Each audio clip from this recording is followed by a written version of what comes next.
जय श्री राधे कृष्ण दोस्तों, आप देख रहे हैं अपना YouTube चैनल भक्ति योग। सावन मास में कृष्ण पक्ष की एकादशी को कामिका एकादशी के नाम से जाना जाता है। एकादशी तिथि के दिन भगवान विष्णु और माता लक्ष्मी की विधि पूर्वक पूजा अर्चना की जाती है।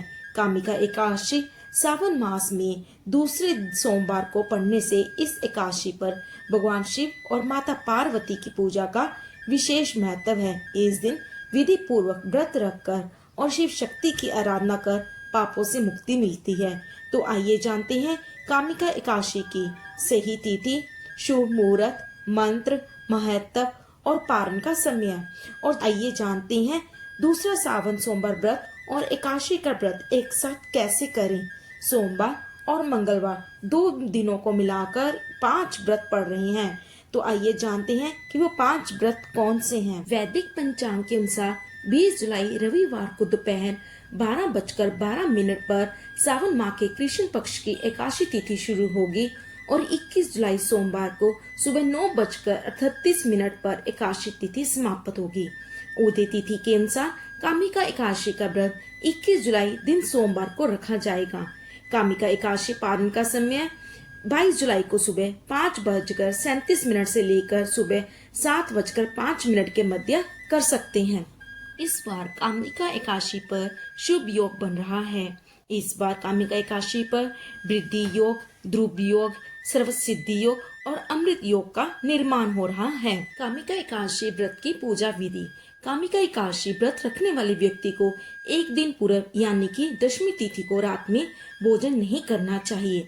एकादशी तिथि को प्रातः काल स्नान कर शुद्ध वस्त्र धारण करें और ध्यान में लीन होकर व्रत का संकल्प लें। एक चौकी पर लाल या पीला कपड़ा बिछाकर भगवान विष्णु और माता लक्ष्मी की मूर्ति या तस्वीर स्थापित करें।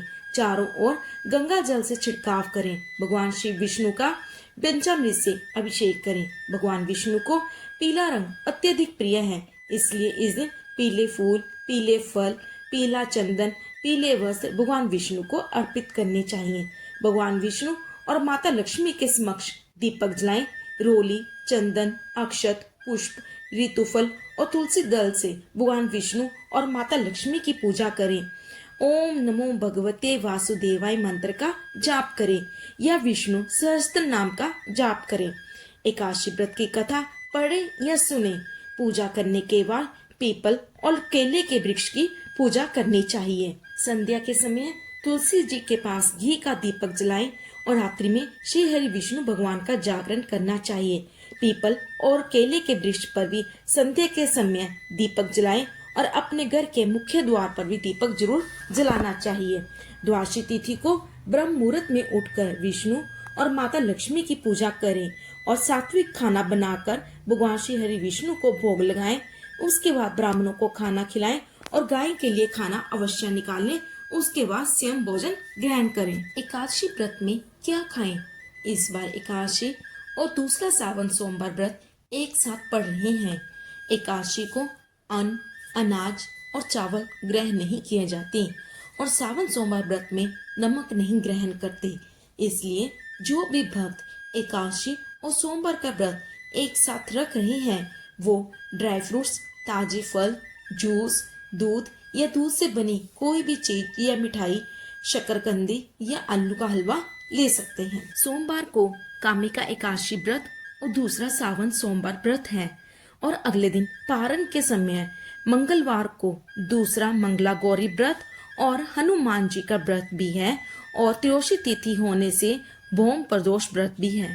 सोमवार और मंगलवार ये बहुत ही दुर्लभ और सौभाग्यपूर्ण योग होने से भक्तों को उनकी मनोकामनाएं पूर्ण होती हैं। जो भी भक्त विधि पूर्वक और भक्ति सहित इन 2 दिनों में 5 व्रतों को रखते हैं उनकी सभी मनोकामनाएं पूर्ण होती हैं और मोक्ष की प्राप्ति होती है। कामिका एकादशी व्रत से मनुष्य भवबंधन से मुक्त होने का मार्ग मिलता है और इस एकादशी व्रत से भाजपा यज्ञ का फल भी प्रदान होता है।